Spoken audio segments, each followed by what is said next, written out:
unajua Mungu huwa anatupa nafasi hapa duniani kufanya tofauti, na unapopewa nafasi huwa unatakiwa uitumie kufanya tofauti.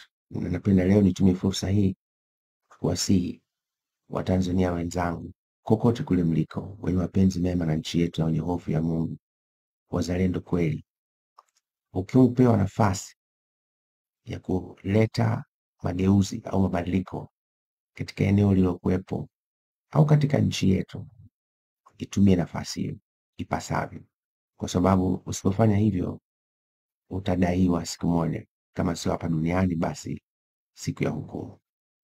Sasa leo nimesema niwashirikishe mambo kadhaa. Nilikuwa nimeahidi tutazungumza mambo matatu, lakini kamuda kalisali moja, kwa sababu nina limitation, tukao record chap chap tena utoke mbio, nitaeleza leo jambo moja na mambo mawili labda Bashraf, lakini jambo moja ambalo linahusu uwezeshaji wa wananchi kiuchumi, kwa sababu limesemwa kwenye kampeni na mimi nikasema si vema na haki wa Tanzania wenzangu kudanganywa wakati mimi nimeelimika kutoka wa Tanzania hawa hawa. Kwa tutakuwa tunafafanua kuonyesha ya kwamba Mama Samia, Nchimbi, Manueli hawasemi kweli, na kwenye chama chetu inasema kwa kuapa nitasema kweli daima na fitina kwangu ni mwiko.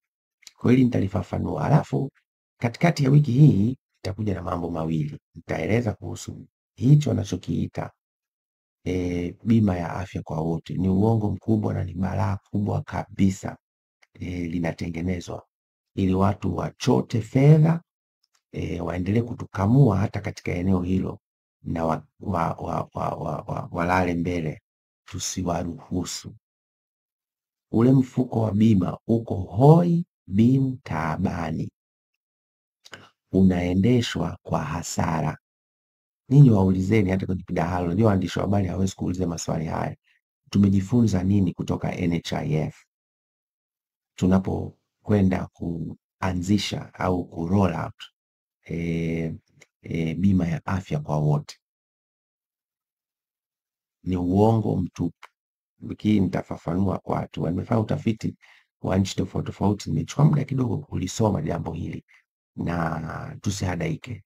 Achaneni na watu wengine ni wanaonekana wamesoma, maprofesa waongo, wanataka vyeo baada ya uchaguzi. Sisi tujikite, tunataka kwanza kuijenga nchi yetu kwanza. Tofauti na wao wanataka vyeo kwanza, alafu wanatudanganya watajenga nchi baadaye. Waongo, wapuuzeni. Sasa leo nikasema nianze na hili dogo. Niliwaambia juzi mgombea wa CCM Mama Samia ambaye mimi siamini katika uchaguzi na napenda iwe very clear. Hakuna uchaguzi bila kufanya mwafaka wa kitaifa. Hakuna uchaguzi bila kufanya mwafaka wa kitaifa. Na kama unaipenda nchi hii, ukienda kupiga kura, kwanza hakuna upinzani, vile vyama vyote vile ni kitu hiki. CCM na vile vyote ni kitu hiki.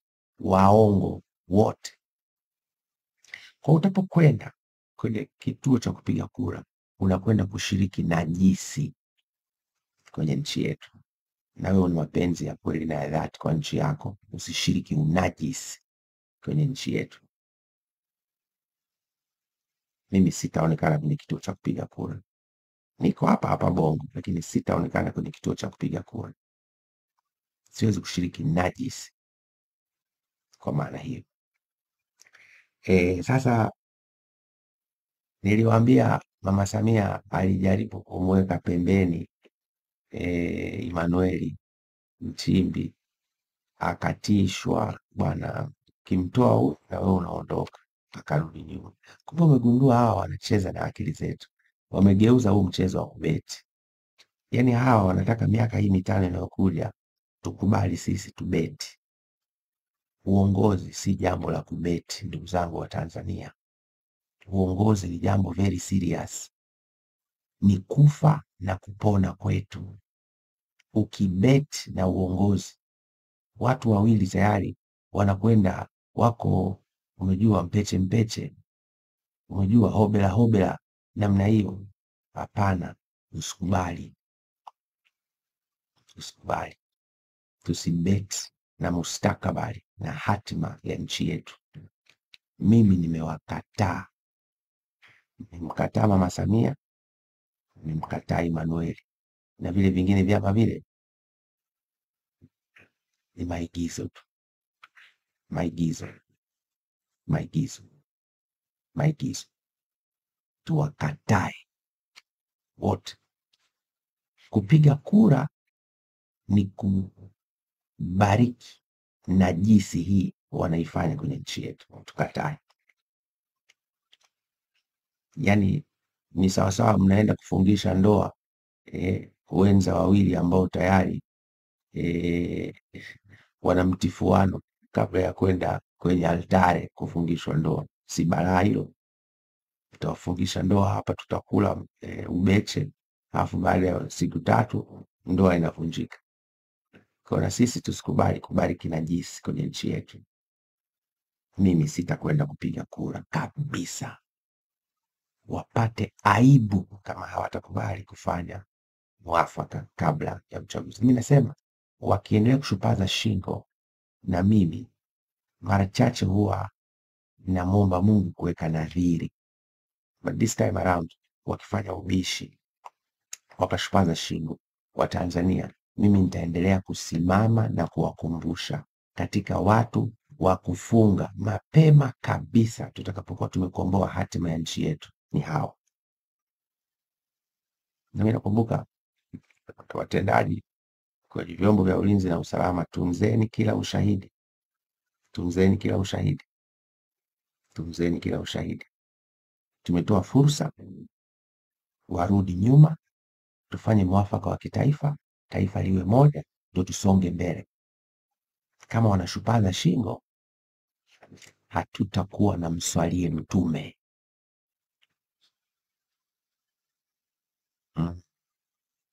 Ni vizuri wakufahamu. Hilo moja. La pili, nimesikia huko wanawahadaa ninyi wana CCM wenzangu kwenye vikao vya ndani, wanawadanganya. Wanasema unajua yule Polepole yuko kazi maalumu, anaangalia nani wanapinga serikali. Hao ni watu wasiojitambua, wanatapatapa. Ndugu zangu, nataka niwaambie, mimi nilijiuzuru baada ya tathmini pana na ya kina ya miaka 4, na hii ni baada ya mapambano yangu makubwa kwa kutumia barua ndani ya serikali, kwa kushinikiza wenzangu ndani ya serikali. Mafanikio ambayo tungeyapata katika kipindi na hudumu kwenye serikali kama wangekubaliana na namna ambavyo tumewashauri kulinda maslahi ya sasa hivi na ya haraka ya nchi yetu, tungepata mafanikio makubwa ya kihistoria. Hawataki. Wanatafuta madaraka. Watu wanatekwa, watu wanauawa, watu wanaporwa mali zao. Kikundi cha watu wachache sana kinajenga ukwasi na utajiri mkubwa na wingi wa fedha kutoka katika vyanzo visivyojulikana, ndio wamejaa mjini. Mimi naunga mkono matajiri waongezeke, lakini kwa njia halali. Nikasema hapana, siwezi kuendelea kuwa sehemu ya ubatili huu. Najiuzuru. Na niliwajulisha. Sema huwa hawasikilizi, wanadhani kila mtu anaweka mbele tumbo lake. Ndio. Na leo nitawapa story moja yangu binafsi. Kwa muda mrefu, ukiacha mimi kuzungumza na mzee Butiku, hata akinikatalia sio tatizo, lakini ilibidi nimwambie mama yangu kwa lugha ya upole anielewe. Kama mimi ni mtoto wake na familia yangu, niwaambie kubalini mpite kipindi cha shida. Kama mnaniamini, niungeni mkono. Tukomboe hatima ya nchi yetu ya Tanzania inabagazwa, inabanangwa, mustakabali wake unatindinganywa, rasilimali zake zinahondomolewa. Ni chukizo hata mbele ya Mungu. Niliwaambia baadhi ya marafiki zangu napanga kuacha kazi kwa sababu sipati amani kufanya kazi kwenye serikali hii inayofanya mambo ya kidhalimu. Niliwaambia baadhi ya watendaji wenzangu wizarani, sitawaambia. Namkumbuka ndugu yangu mmoja, nimweke kapuni jina, nilimwambia naye anachanganyikiwa. Sasa Polepole, itawezekana? Nikamwambia hivi, mimi namwamini Mungu, hata mimi mbele sioni, lakini namwamini Mungu. Mungu anaweza. Mimi ni chombo tu kidogo kisichokuwa na hadhi wala maana, lakini nimekubali Mungu anitumie ili kusudi lake hapa duniani litimie na jina lake litukuzwe, baada ya kuwa tumekomboa hatima ya Watanzania. Kwa sababu hatima ya nchi yetu ikikombolewa, kusudi la Mungu la maisha mazuri matamu ya watu wake litatimia hapa Tanzania, na likitimia, Mungu atajivunia watu wengi watakaoelekea kwake, kwa sababu wana maisha mazuri. Lakini saa hizi wanabagazwa, wanabanangwa na mali zao zinaondolewa. Wanapata saa ngapi muda wa kumpenda Mungu? Wanapata wapi ujasiri wa kusema Mungu anaipenda nchi yetu? Hawa wanaosema wana uchaguzi, kweli nawaambia ukweli, hawa wanaitika kwenye mamlaka ya giza. Haki na wavyeli. So mimi nimekataa. Kwa huko kwenye vikao vya ndani wanasema Polepole kazi maalum, ni waongo na wapuuzeni. Wapuuzeni kabisa, hawana maana, wapuuzeni. Kama mimi niliacha kazi na wananiwinda, kama mimi kazi maalum, mbona wananiwinda? Wananitafuta kwa udi na uvumba. Kama mimi nafanya kazi na wao, kwani wananitafuta? Wananitafuta tena kwa kificho. Ogopa mtu anayekutafuta kwa kificho, ni mtu mbaya na hatari sana. Akikupata atakupoteza kwa kificho. Ogopa sana. Kwa wana CCM wenzangu, kwenu hili, wapuuzeni. Mama Samia na Emmanuel Nchimbi hawana dhamira njema kwenye nchi yetu ya Tanzania. Namna nzuri kabisa ni kuto kubariki najisi hii wanafanya kwenye nchi yetu. Wewe kama mwana CCM unajivuna kinachoendelea nchini. Wewe kama mwana CCM unasikiliza wananchi wenzako wanaizungumziaje CCM sasa hivi?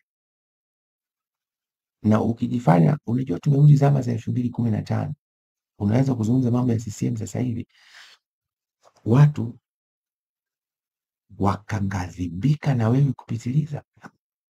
Msikubali. Msikubali wana CCM na Watanzania, tusikubali hadaa hizi. Kwenye mikutano wanaweza wakasombelea watu, sawa, lakini msikubali kuhadaiwa na hawa. Msikubali. Tuwakatae, sio kwa boksi la kura, kwa kuto kwenda kubariki najisi kama hawatageuka. Na mimi nina imani kubwa na namwamini Mungu, hii kazi bado muda kidogo.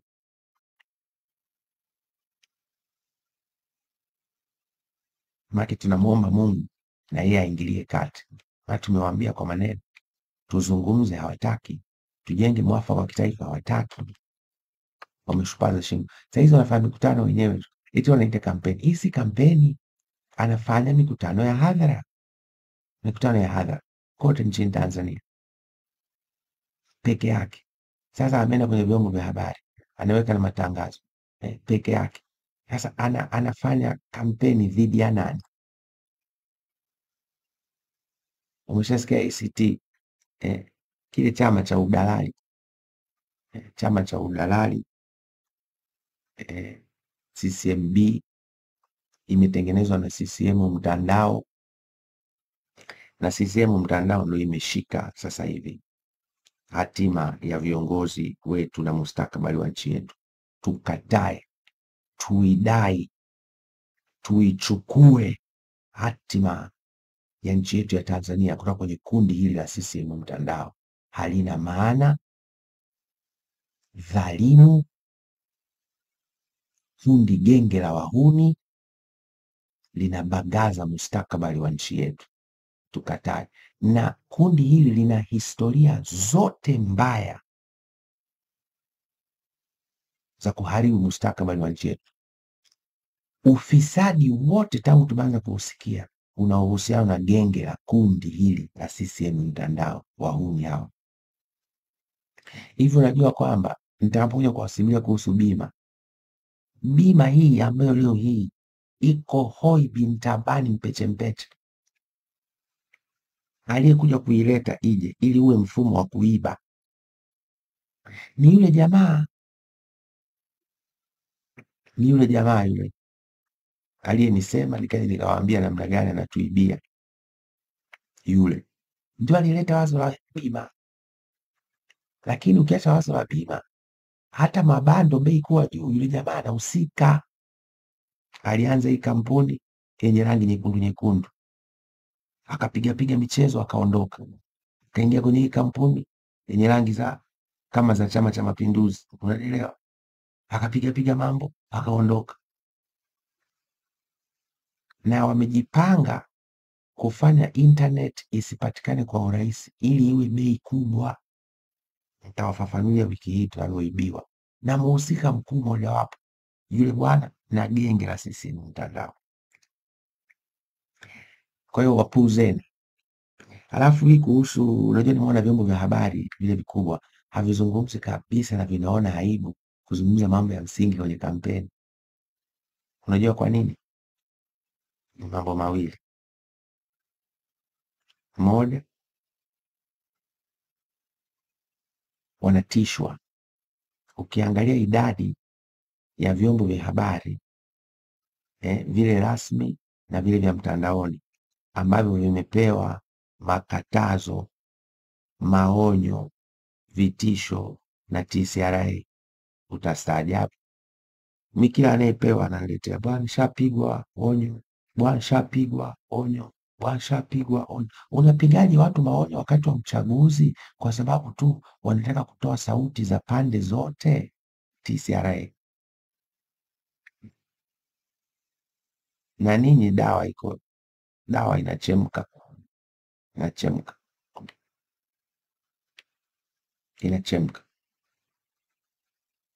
TCRA inatakiwa very independent, lakini inashikwa masikio katika namna ambayo Kiingereza ningesema intellectually dishonest. Yani hakuna akili kabisa ya kitaaluma inafanya kazi sasa hivi pale. Ni maelekezo yasiyokuwa na msingi ndio yanafanywa kazi. Sasa leo tunaruka wakati wa kampeni, tuone mtakata. Lakini sababu ya pili, mlungula. Wengi ya waandishi wa habari wamepigwa mlungula. Sasa ni wasikie jeshi la polisi, polepole njoo tupatie maelezo ya ushahidi tufuatilie. Sasa leo nakupeni ushahidi mwingine kwamba vyombo vya habari vinapigwa mlungula. Unakumbuka siku moja ilifanyika tuzo za kalamu sijui ya Samia. Unakumbuka kalamu ya Samia? Wakapewa pesa watu pale. Kitu kimoja kinyume kabisa na taratibu za matumizi ya fedha za serikali katika ngazi ya mawizara na taasisi za umma, ni kutoa hela mbichi. Ni mwiko. Mimi nimekuwa mkuu wa wilaya, nimesimamia halmashauri zaidi ya moja. Hela mbichi, matumizi ya hela mbichi ni mwiko. Mimi nimekuwa mkuu wa kituo na balozi. Matumizi ya hela mbichi ni mwiko. Siku ile kwenye kalamu sijui ya Samia zile tuzo, unakumbuka wizara zilikuwa zinakuja pale na malundo ya fedha. Wizara zinakuja na malundo ya fedha, zinamkabidhi Mtungi. Wizara inakuja na lundo la fedha, inamkabidhi Mtungi.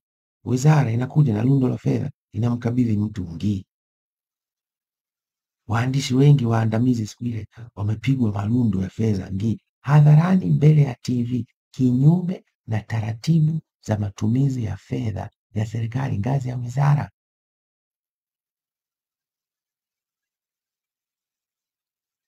Na rais anashuhudia.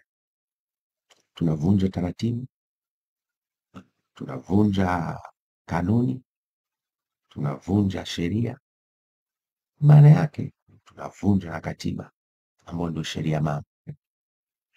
Sasa ule mlungula ule ndio unafanya kazi sasa hivi. Kwa ukitoa vitisho ni mlungula, mlungutu zile. Na mwandishi mwingine wa habari anatoka anasema uongo, mlungula. Unajua mtu akipewa fedha ya hongo anaweza akafanya mambo makubwa ya ajabu na ya kutisha.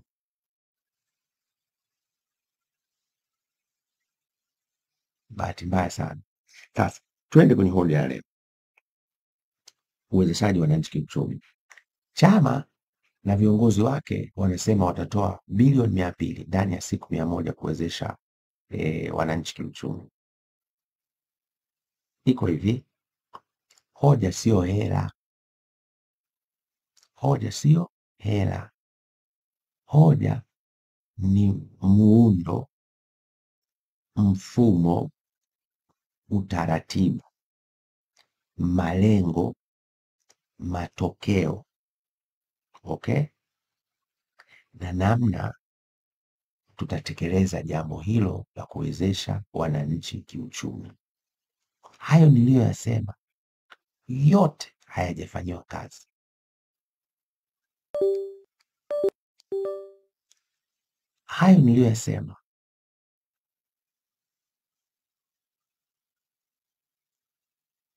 Hayo niliyoyasema yote hayajafanyiwa kazi.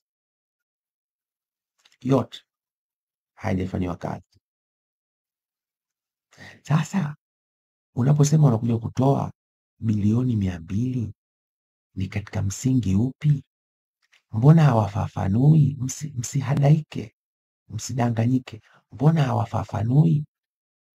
Sasa nitakupeni mfano. Nchi hii hela sio tatizo, hela ipo. Tatizo wanakula. Tena nitaonyesheni hela walizokula ndani ya kipindi hiki Mama Samia ameongoza miaka 5, na namna ambavyo hazisaidii watu maskini. Twende kazi. Lete hotuba ya waziri wa fedha Mwigulu Nchemba aliyoitoa bungeni. Bunge hili bunge hili la mwezi wa 7 ambao ndio linafanya 2025 2026 mwaka wa fedha. Ukienda ukurasa wa 197 wameeleza kwa wastani makusanyo ya ndani ya halmashauri, Kiingereza wanaita OSR, Own Source Revenue, kwa miaka 5 kibajeti.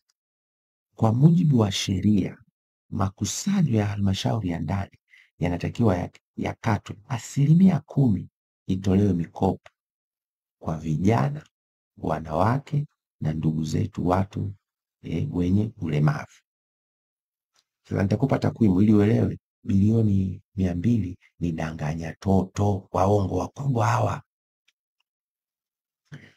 Mwaka 2021 2022 mwaka wa bajeti wa kiserikali, makusanyo ya ndani ya serikali 10% yake ambayo ndio inaenda kwa vijana, wanawake na watoto ilikuwa bilioni 88.9. Mwaka 2022 2023 makusanyo ya ndani ya halmashauri 10% yake ya jumla ilikuwa bilioni 102.1. Mwaka 2023 mwaka 2024 mwaka wa fedha 10% ya vijana, wanawake na ndugu zetu watu wenye ulemavu ilikuwa bilioni 114.7.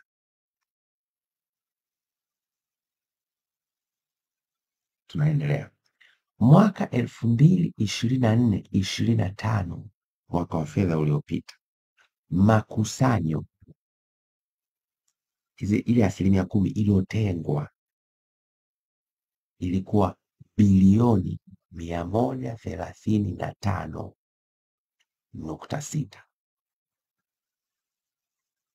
kwa sababu sheria inasema tenga tenga tenga, na mwaka huu wa fedha tunaangalia kibajeti tumepanga kukusanya. Hii ndio iko kwenye mujibu wa mwongozo wa bajeti, hotuba ya waziri na kila kitu. Sasa tunaangalia ni mtu hapa ni bilioni 136.06.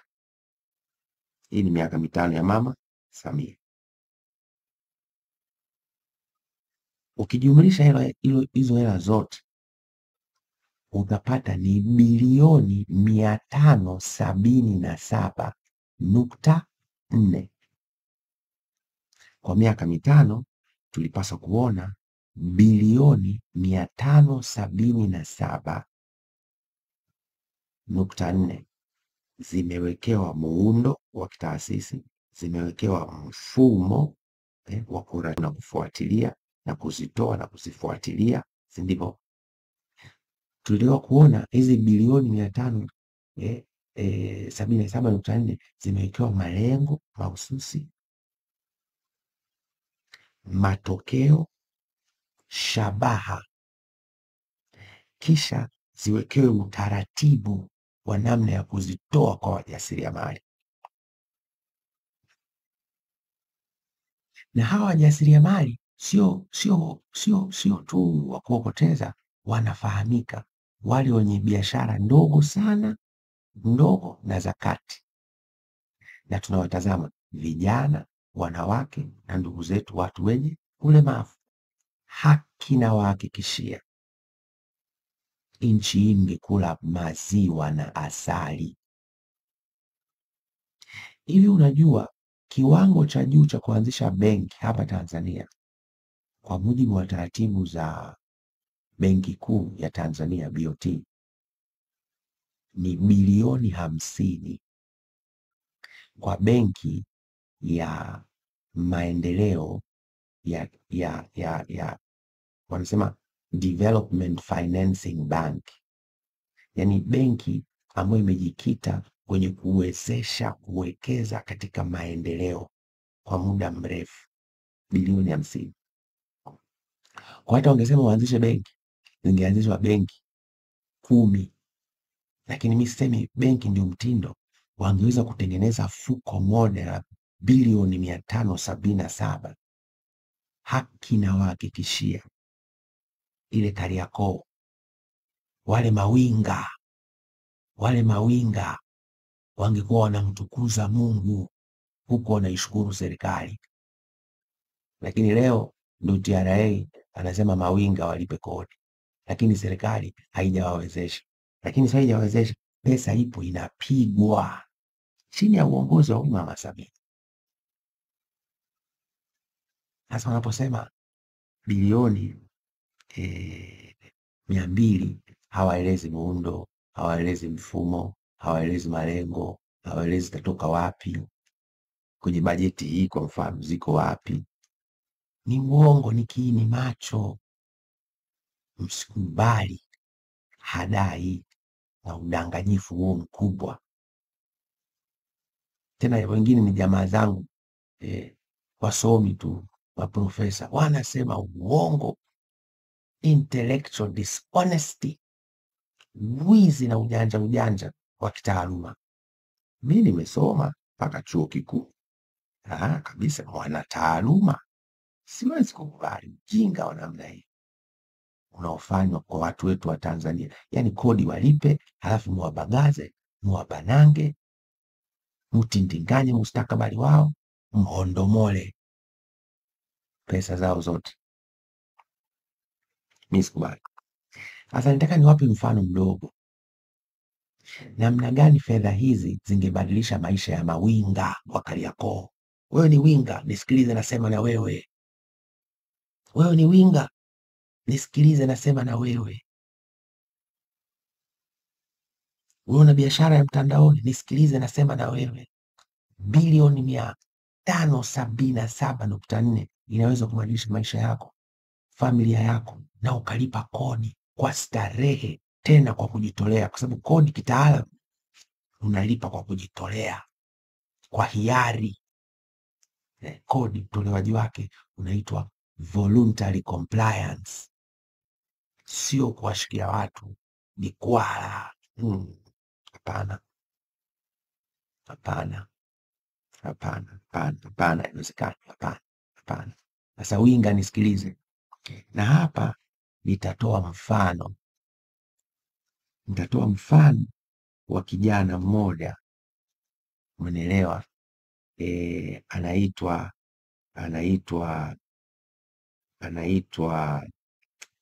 bwana bwana kupotea, anaitwa, ngoja niwaambie, nimesoma hapa, nilikuwa nasoma stori yake, nitaka niitafute niwashirikishe muone namna gani serikali hii ya Mama Samia inatucheza mchezo mbaya. Sawa, sikiliza. Ninyi mnamfahamu Fred Vunjabei? Fred Vunjabei ana kisa chake amewahi kutusimulia mtandaoni. Huyu bwana Fred Vunjabei ni mjasiriamali hapa mjini, ana maduka yake Vunjabei kila pahala, yako nchi nzima. Ni mtu amepiga hatua, na wako wajasiriamali wengi wanamfuatilia, vijana. Sasa ana kisa chake kati ya yeye na rafiki yake anaitwa Frank Knowles, jina moja kama la Kimarekani Frank Knowles. Sasa wale wamesoma BCom nafikiri hapo chuo kikuu cha Dar es Salaam, alafu baadaye wakawa wajasiriamali, biashara ya mtandaoni kama mawinga tu. Wakaenda Uchina siku moja kufunga mzigo. Frank Knowles alikuwa na milioni 6. Fred Vunjabei alikuwa na milioni 7. Lakini wakati huo aliyekuwa na duka ni Frank Knowles. Kwa wakiwa Uchina, bwana Fredi akaona kule mzigo wa China wataka mnunue kwa ujazi mkubwa,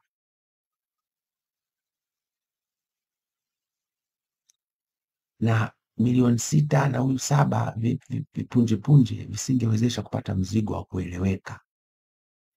Vunjabei akafanya jambo la kishujaa katika maisha ya urafiki na undugu na kufanikiwa kwenye biashara. Akamwambia Frank Knowles, sikiliza, hii milioni 7 chukua wewe, kwa sababu una duka tayari. Unganisha na ya kwako 6 zitakuwa milioni 13. Funga mzigo tuanze zetu nyumbani. Frank Knowles akababaika, lakini akachukua, wakafanya funga mzigo, wakarudi nyumbani. Mzigo wa milioni 13. Wakarudi Bongo. Ndani ya miezi 6 Frank Knowles alikuwa ametengeneza faida ya kutosha kumpa fedha ya kuanzisha biashara Fred Vunjabei milioni 20 cash taslimu tufu, ndani ya miezi 6, sio miaka 10.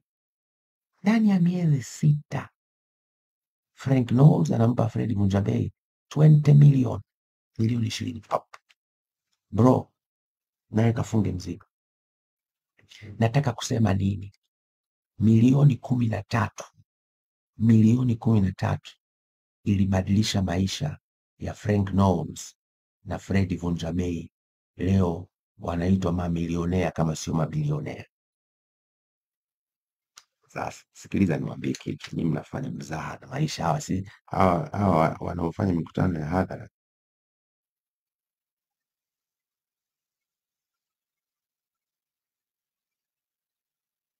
wanaofanya mikutano ya hadhara wanatindinganya mambo, wanadanganya. Nataka nikupigie hesabu hapa. Bilioni 577 tukiwapatia watu wenye wanaohitaji milioni 13 kubadilisha maisha yao. Nazungumzia biashara ndogo ndogo na za kati, kwa sababu duniani 97% ya chumi za dunia zinashikwa na wale watu wenye biashara ndogo sana, ndogo na ya kati. Kiingereza wanasema micro, small and medium enterprises. Sasa nipigie hesabu. Bilioni 577 bilioni zinahesabiwa hivi. Napiga calculator iko hapa. Nilikuwa nawaonyesha hapa, mnaona ndivyo? Ndio. Twende pamoja. Unaandika pap pap pap, hiyo inakuwa 500,000. Pap pap pap, hiyo inakuwa milioni 500. Pap pap pap, hii sasa inakuwa bilioni 577. Okay? Bilioni 577. Basi kuna watu watakuwa wana zoom kamera. Hii ni simu yangu hapa, cheni ujinga. Umeelewa? Sasa nachukua hii na igawanya na milioni 13 ya Frank Knowles na Fred Vunja Bei. Milioni 13. Nasema sawa sawa. Unajua tafsiri yake inatisha. Tafsiri yake inatisha. Unaona hii? Maana yake kwa bilioni 577 tunaweza tukatengeneza Frank Knowles na Fred Vunja Bei wengine wapya 44,000 hapa Tanzania.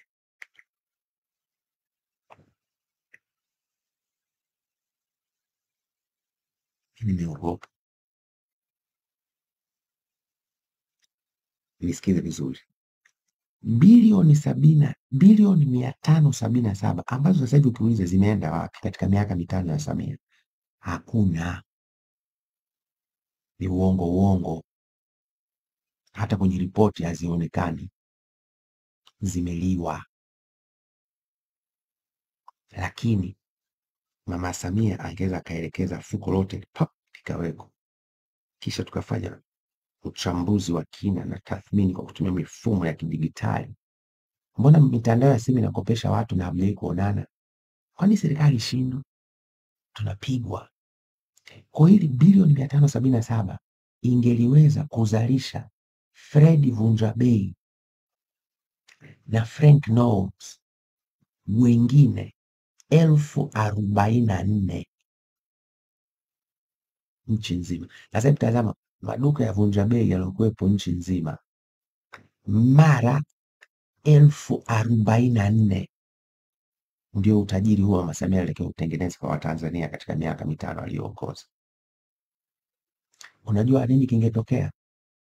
Wala wakina Vunja Bei na Frank Knowles wasione na wauzia kodi kwa watu. Ambacho kingetokea, tungetengeneza matajiri wengi, ungeendelea kutengeneza fedha, kisha bidhaa bei zingeshuka chini. Watanzania nguo ambazo wanazinunua kwa bei ya sasa zingekwenda chini kabisa. Tafsiri yake mfumuko wa bei ungeporomoka kwenda chini, na uwezo wa watu kushika fedha zao, watu wa kawaida, na kuona fedha ina thamani ungekwenda juu maradufu. Hii tunasoma chuo kikuu, nimesoma uchumi wa maendeleo, development economics. Ni kitu hatuwezi tukabishana. Hakuna, hawajafanya hivyo, waongo. Sasa nitakueleza kwamba hizi bilioni 200 wanaahidi ndani ya siku 100 ni wizi mtupu, kwa sababu hakuna msingi wa ushahidi na uzoefu, ama kimuundo, ama kimfumo, ama kimalengo, ama kimatokeo, ama kishabaha, ama kiutekelezaji unaoonesha hilo limewahi kuwezekana kwenye nchi yetu, licha ya kwamba fedha ipo. Kabla hawajaahidi bilioni 200 waulize bilioni 577 ziko wapi? Kwa unyenyekevu muwaulize kwa unyenyekevu. Lakini huu wizi wa fedha za umma unaanzia wapi? CCM mtandao. CCM mtandao.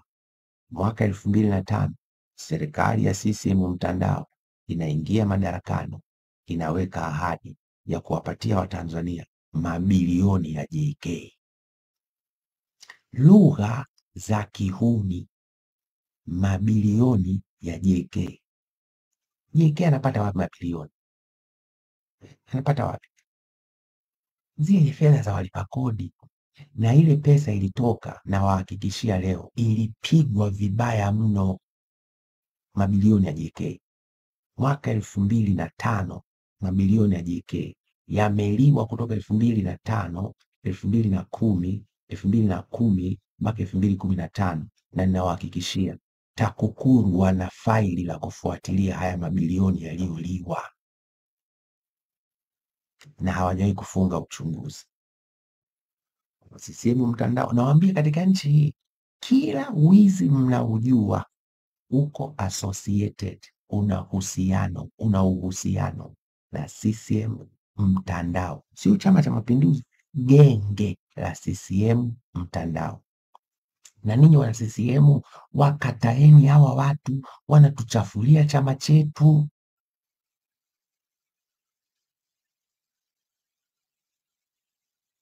Sasa endeleeni kuwachekea chekea tu, ndio tunaharibikiwa chama hiki. Hawa watu tuwavue, tuwatupe nje ya Chama cha Mapinduzi. Ndio maana ukisikiza mzee Kikwete lazima asemama, utashinda, tumeshapembua chuya na mchele, ndio mwelewe kwa nini anasema hivyo.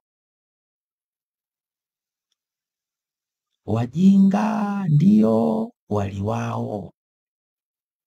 Naye alisema akili za kuambiwa changanya na zako. Mimi nimechanganya na zangu, na nimechanganya elimu niliyopewa na maarifa Mungu amenipa.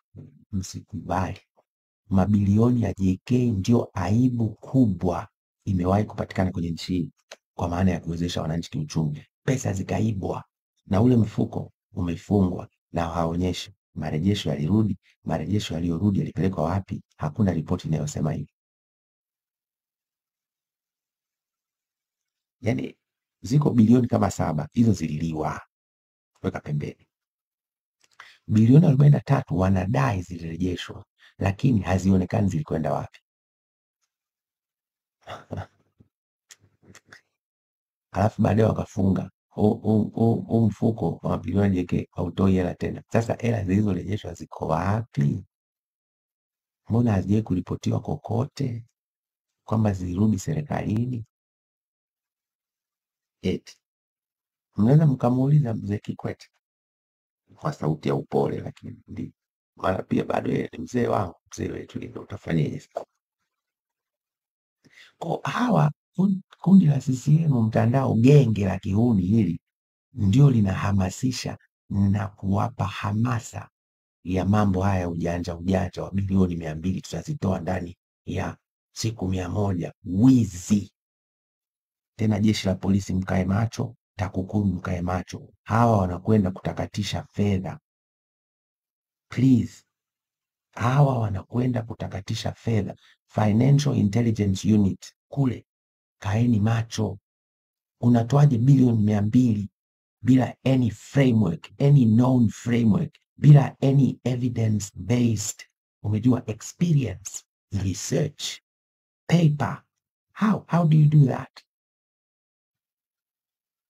Afu mje hapa hiki pole sote ushahidi, si ndio? Nyinyi mnasema nganywinywi. Sasa nimsikie mtu anakuja kuniambia pole nyinyi tote ushahidi. Hapa nawaambieni facts ambazo hela zimeigwa, hamje kukamata mtu.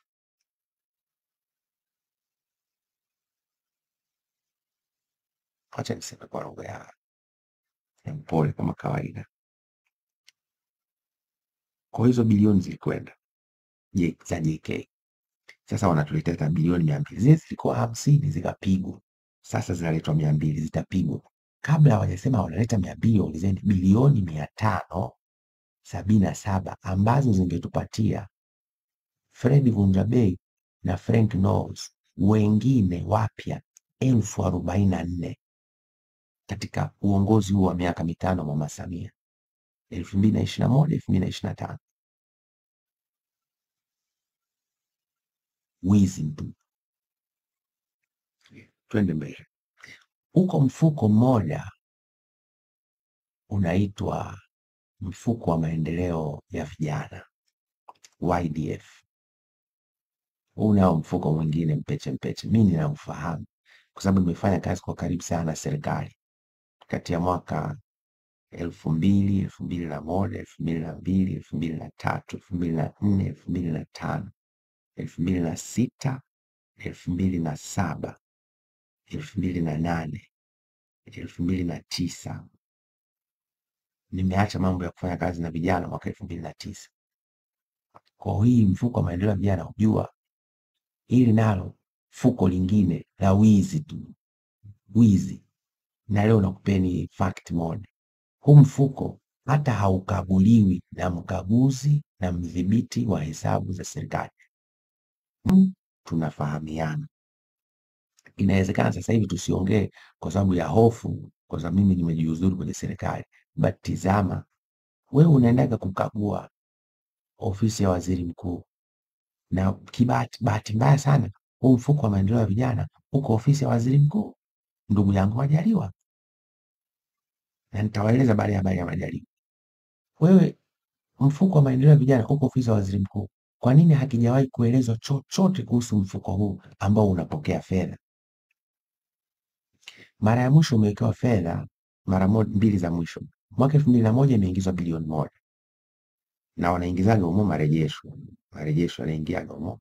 Wanapelekaga hela kwenye halmashauri ambao ni double allocation. Kwa sababu halmashauri kuna hela zile za maendeleo ya vijana za 10% na wao wanapelekaga kule. Wakipeleka kule zinalipa. Wakurugenzi wanalazimika kufanya nini? Kutoa hela zao zenyewe, wanaenda kurejesha marejesho. Kwa sababu walikuwa wanataka kuna namna fulani walifanya wakurugenzi waweze kuwa wanazirejesha kule. Wakizirejesha kule ndani zinakaa tu. Na mara ya mwisho ni mwaka mmoja miwili zimeingizwa milioni 600.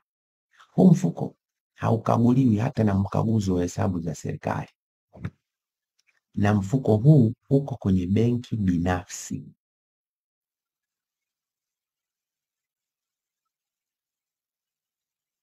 Huu mfuko ni watu wanachukua hela za kujikopa. Kuna hela mkurugenzi na yule naitwa nani yule bwana fedha mkuu wa ofisi pale ya waziri mkuu, wanaasai hela zinatoka. How do you do that? Kule kuna bilioni 577 kule. JK nilitoa kama mfano, tusimsemee na zile bilioni 50 walishazipiga, na wao ndo wanawahamasisha hawa sasa hivi wakina Mama Samia na Nchimbi. Lakini then kuna huo mfuko wa maendeleo ya vijana unaitwa YDF. Hata kwenye ripoti za ukaguzi hazipo. Na mfuko upo kwenye benki binafsi. Hiyo inapigwa, yani hiyo inapigwa sasa hivi.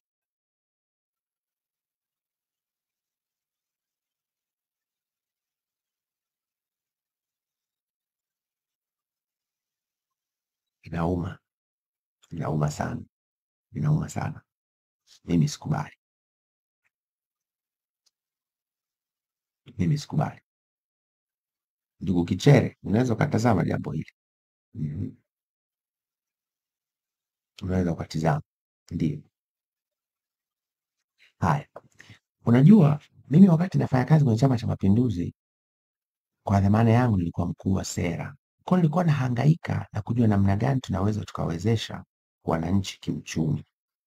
Nikagundua jambo moja, ya kwamba katika nchi hii tuna mifuko mingi sana ya kuwezesha wananchi. Hauwezi kuamini. Tuna mifuko mwanzoni ilikuwa 72. Mifuko 72. Mifuko 72 yenye ukwasi wa zaidi ya bilioni 740. Zaidi bilioni 40. Fedha ambazo washakopesha ni zinafika trilioni 3.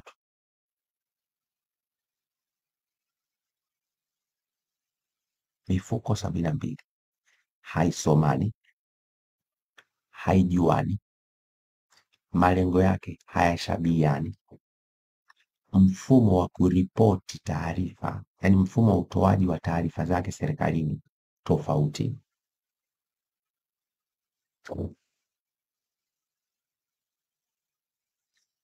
Na mingi hata kukaguliwa haikaguliwi.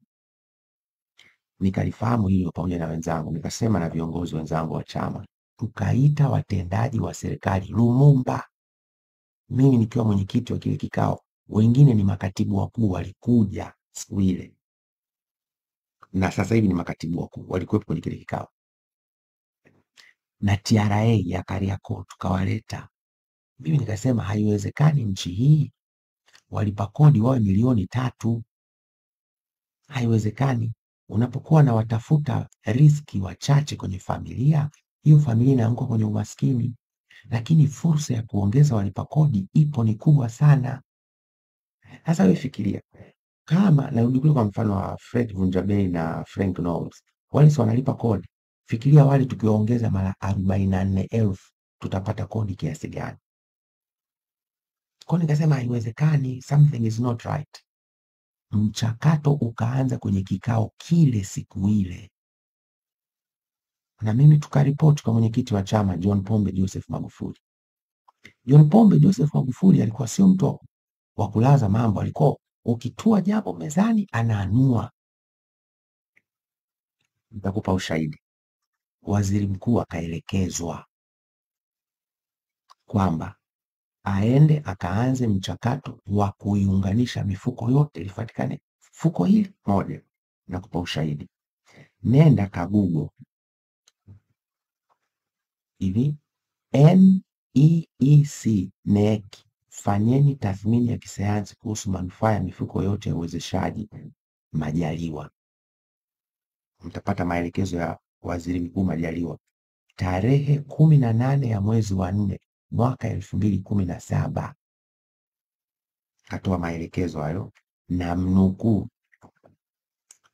anasema Waziri Mkuu Kassim Majaliwa amelitaka Baraza la Uwezeshaji Wananchi Kiuchumi NEC lianze kufanya tathmini ya kisayansi kuhusu manufaa ya mifuko yote ya uwekezaji nchini ili kujiridhisha endapo inawanufaisha wananchi kama ilivyokusudiwa. Pia amelitaka baraza hilo lifanye tathmini kuhusu namna ya kuunganisha mifuko hiyo bila kuathiri majukumu ya msingi na mantiki ya kuanzisha kwake, ila inayofanya kazi zinazofanana iunganishwe. Ametoa agizo hilo leo Jumanne Aprili 18 mwaka 2017 wakati akifungua maonesho ya mifuko ya uwezeshaji katika uwanja wa Mashujaa mjini Dodoma. 2017 Majaliwa akaenda pole pole kama kina pole pole, na Magufuli ni rais. Sema kwa sababu mnisema hapa walikuwa na mambo mengi, Magufuli alikuwa na mambo mengi, lakini alikuwa pole pole ni Majaliwa. Magufuli hakusahau. Nitakueleza. Magufuli kuhusu hili jambo la kuunganisha mifuko ili zile bilioni 744 na hela ambayo imeshazungushwa zaidi ya trilioni 1, 2, 3 ziende kwa watu. Rais Magufuli tarehe 13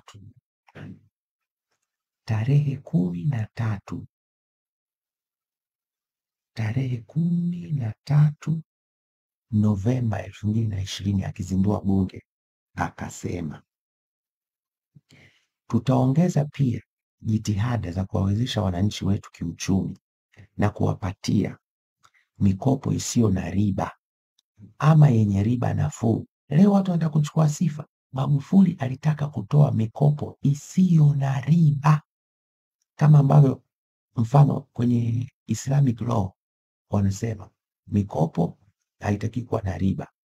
Magufuli anasema mikopo isiyo na riba au riba nafuu, ikiwemo mikopo ya 10%. inayotolewa na halmashauri zetu, na pia kupitia mifuko na programu mbalimbali zilizoanzishwa na serikali, ambapo kwa idadi ipo 18, no, kimsingi iko 72, na Mama Samia akaongeza hii miwili mipya. Tawaambie baadhi ya mifuko hiyo baadhi ya mifuko hiyo ni mfuko wa maendeleo ya vijana YDF, huo ambao wanapiga sasa hivi huko ofisi ya waziri mkuu, mfuko wa maendeleo ya wanawake, mfuko wa taifa wa kuendeleza wajasiriamali, mfuko wa kutoa mikopo kwa wajasiriamali wadogo self microfinance, mfuko wa kudhamini mikopo ya mauzo ya nje, mfuko wa kilimo kwanza. Tutaimarisha usimamizi wa mifuko hii na kuhakikisha, anaendelea, Watanzania wanaifahamu. Hiyo ni Magufuli anasema tarehe 13 mwezi wa 11 mwaka 2020 akizindua bunge. Hiyo ndio ilikuwa maelekezo ya CCM. Je, haya anasema Magufuli, Mama Samia aliyatekeleza? Mnapewa mikopo isiyo na riba?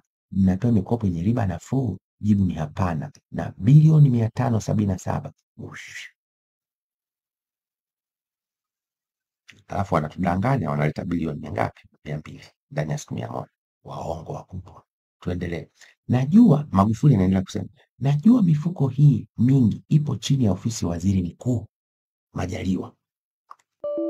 Hivyo basi, sikiliza Magufuli anavyosema. Hivyo basi, sikiliza tu Magufuli anavyosema. Hivyo basi, na kuagiza Mheshimiwa Waziri Mkuu, hii ikawe kazi yako ya kwanza kuishughulikia. Ikiwezekana, mwangalie uwezekano wa kuiunganisha baadhi ya mifuko ili ifanye kazi kwa tija zaidi na kupunguza gharama za uendeshaji.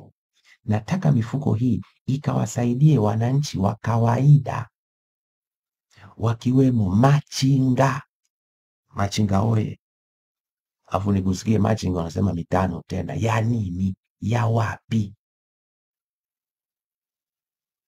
Akina baba na mamalishe pamoja na wajasiriamali wengine wadogo. Huyo ni John Pombe Joseph Magufuli. Nimalize chapchap. Mifuko iko 72, imeongezeka sasa iko 74, wakati maelekezo yalikuwa waziri mkuu ipunguzwe ifanywe mifuko moja. Mama Samia kaongeza ya kwanza, inaitwa Imarisha Uchumi na Samia, tena anaita kwa jina lake, Imarisha Uchumi na Samia, IMISA. Mfuko wa pili unaitwa Samia Scholarship. Hizi ni hadaa, na waziri mkuu Majaliwa anastaafu na kazi ikafeli, 0. It's unfortunate.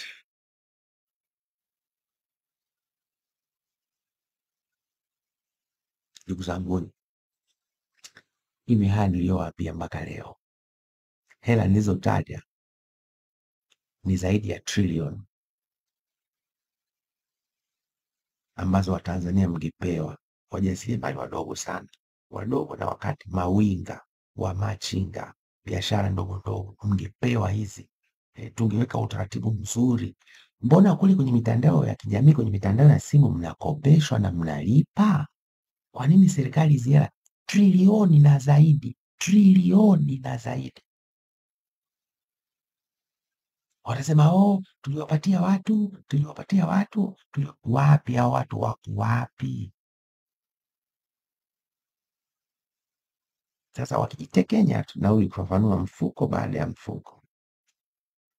Mungu akipenda, siku 2 zinazokuja 3, napiga bima, napiga mabando.